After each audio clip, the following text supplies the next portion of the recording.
My channel. இன்றைக்கி நம்ம சமையலில் வாழைப்பூ பருப்பு சீரியல் பண்ண போகிறோம். வாழைப்பூ பருப்பு சீரியலுக்கு ஒரு வாழைப்பூ நறுக்கி உப்பு மஞ்சப்பொடி போட்டு வேக வச்சுக்கணும். அதை அரைக்கிறதுக்கு கடலைப்பருப்பு, துவரம்பருப்பு, ஒரு துண்டு இஞ்சி, ஒரு 3 காஞ்ச மிளகாய். கடலைப்பருப்பு 1 கப்பு, துவரம்பருப்பு 1 கப்பு, ரெண்டும் சேர்த்து ஊற வச்சுக்கணும். இதை அரைச்சிட்டு நம்ம எப்படி பண்ணுறதுன்னு அப்படி பார்க்கலாம். தக்காளி ரசம் வைக்க போகிறோம். தக்காளி ரசத்துக்கு ஒரு நெல்லிக்காய் சைஸ் புளியை கரைச்சிட்டு அதில் கொஞ்சோண்டு உப்பு பெருங்காயம் போட்டு தக்காளி பழத்தையும் நறுக்கி போட்டு கொஞ்சம் கொதிக்க விடணும். கொதிக்க விட்டோடனே பருப்பு ஜலத்தை விட்டு நுர கட்டி வந்தோடனே இறக்கி வச்சிடணும். இதுதான் தக்காளி ரசம் எங்கள் ஆற்றுல இன்னைக்கு. பரங்கிக்காய் சாம்பார். பரங்கிக்காய் சாம்பாருக்கு கொஞ்சம் சமையல் எண்ணெய் விட்டுண்டு கடுகு, வெந்தயம், கருவேப்பிலை ஆற்றுக்கு போய்ட்டு பரங்கிக்காய் போட்டு ஒரு வதக்கிட்டு நம்ம லெமன் சைஸில் புளி ஊற வச்சுருக்கோம். அதை கரைச்சி அதில் கொட்டி சாம்பார் பொடி போட்டு கொதித்து புளியை கரைச்சி விட்டு கொட்டினோன்னு காமிக்கிறேன். இதுக்கு 2 ஸ்பூன் சாம்பார் பொடி,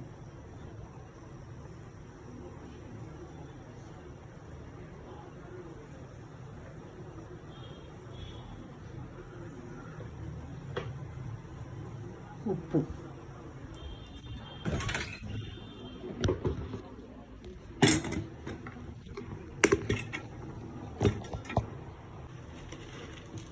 ஒரு ஸ்பூன் உப்பு.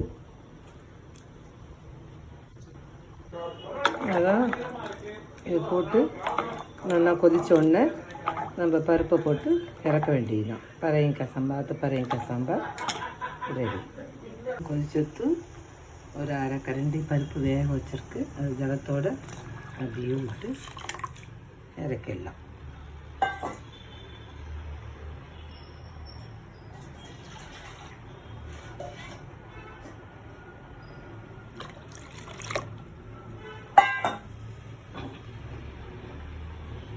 இதை நுரைச்சி வந்தவுடனே கொதிக்கக்கூடாது, பருப்பு ஜலம் விட்டு நுரைச்சி வந்தவுடனே ஆஃப் பண்ணிடலாம். இந்த மாதிரி ரசம் நுரைச்சி பொங்கி வரும்போது அதை நம்ம அடுப்பை ஆஃப் பண்ணிடலாம்.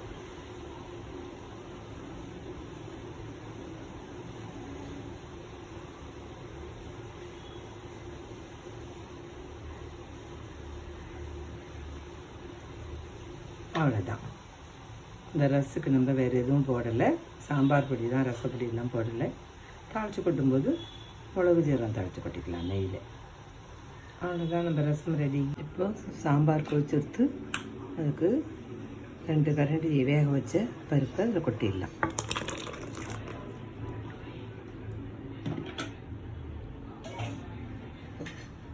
கொஞ்சம் தண்ணி சேர்த்து அவ்வளோதான். சாம்பார் கொஞ்சம் நேரம் கொதித்து சேர்ந்த மாதிரி வந்தோடனே ஆஃப் பண்ணிவிட்டு தாளித்து கொட்ட வேண்டியதுதான். நம்ம பரங்கிக்காய் சாம்பார் ரெடி. சவுச்சவு கூட்டுக்கு ஒரு கரண்டி பயத்தம்பருப்பு, ஒரு பெரிய சவுச்சவு, ஒரு 2 ஸ்பூன் கடலைப்பருப்பு, உப்பு மஞ்சப்பொடி போட்டு குக்கரில் வேக வச்சுக்குவோம். வேக வச்சுட்டு பார்க்குறேன். நம்ம இப்போ வாழைப்பூ பருப்பு சீரியல் எப்படி பண்ணுறதுன்னு பார்ப்போம். கடாயை எண்ணெயை விட்டு கொஞ்சம் எண்ணெய் கூட தான் விடணும். கடுகு,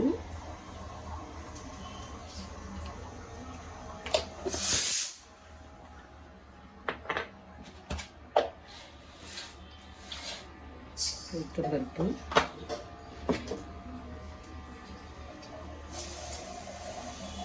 பெருங்காயம்,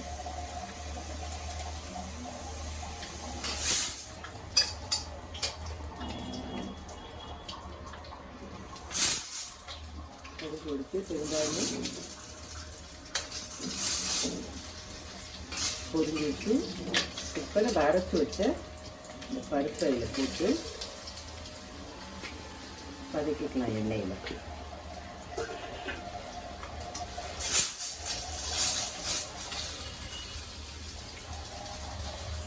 இது இட்லி தட்டில் வேக வச்சு கூட இந்த பருப்பு சீரியலோட இதை பண்ணலாம். நான் இன்னைக்கு எண்ணெயில் வதக்கி பண்ணுறேன். இது ஒரு டேஸ்ட்டு, அது ஒரு டேஸ்ட். இது கொஞ்சம் எண்ணெய் நிறையா தான் ஆகும். இது எப்பயாவது ஒரு தடவை இந்த மாதிரி பண்ணலாம். எண்ணெய் ஊற்றினாலே இது மாதிரி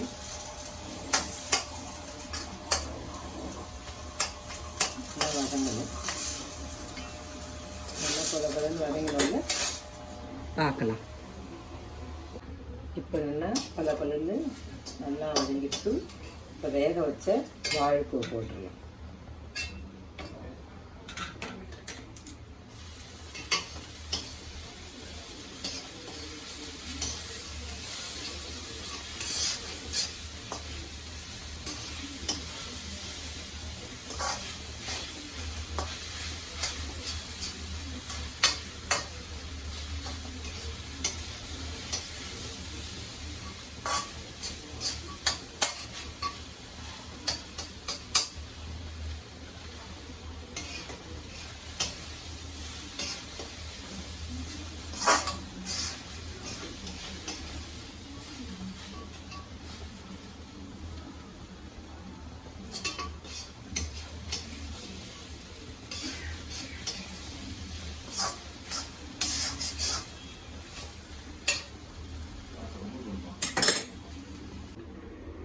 கூட்டுக்கு 2 பச்சை மிளகாய், ஒரு 1/4 மூடி தேங்காய், 1 ஸ்பூன் ஜீரகம் இதை போட்டு அரைச்சி கூட்டில் போட்டு அப்புறமா பார்க்கலாம்.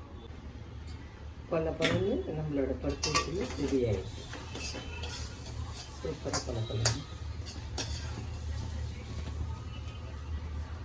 வாழைப்பூ பருப்பு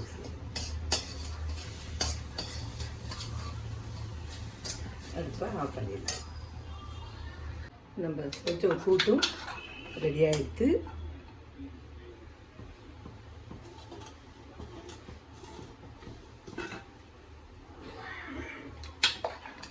இதில் தேங்காய், பச்சை மிளகாய், ஜீரகம் அரைச்சி விட்டதை கலந்துடலாம்.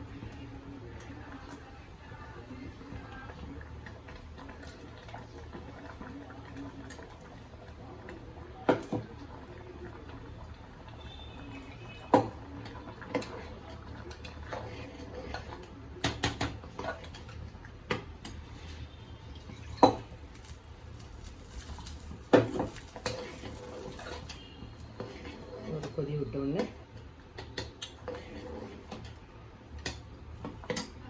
இதை ஆஃப் பண்ணிடலாம். நம்ம கூட்டு ரெடி ஆகிடுது.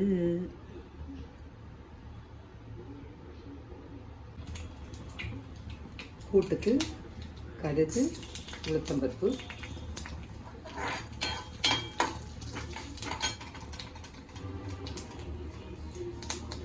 கருவேப்பிலை,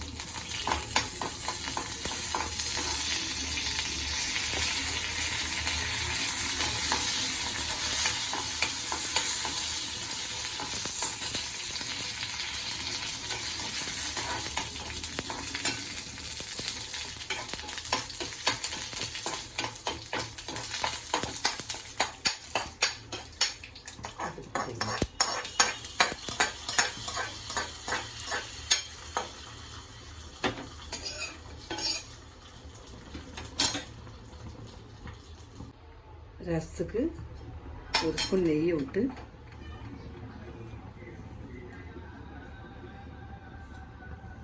கடுகு தாளிச்சு கொட்டிடலாம்.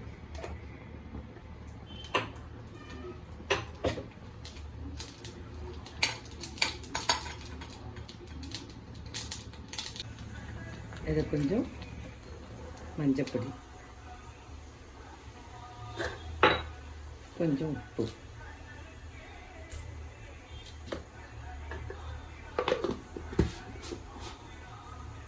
போட்டு இதை நல்லா எண்ணெயில் வதங்கினா சிம்பிளான உரப்பே போடாத ஒரு தக்காளி சட்னி ரெடி. ஒரு சிம்பிளான தக்காளி சட்னி, உரப்பே இல்லாமல் வெறும் கடுகு,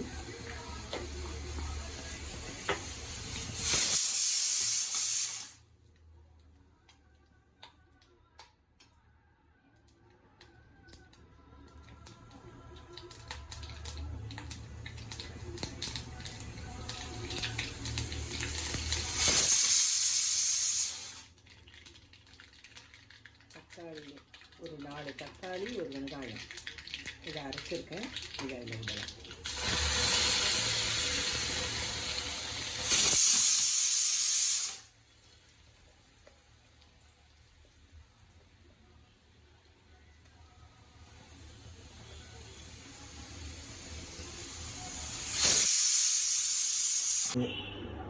பருப்பொசியல், சவுச்சோ கூட்டு, தக்காளி ரசம், பரங்கிக்காய் சாம்பார், தேங்காய் போடாத பீன்ஸ் கறி, தக்காளி சட்னி.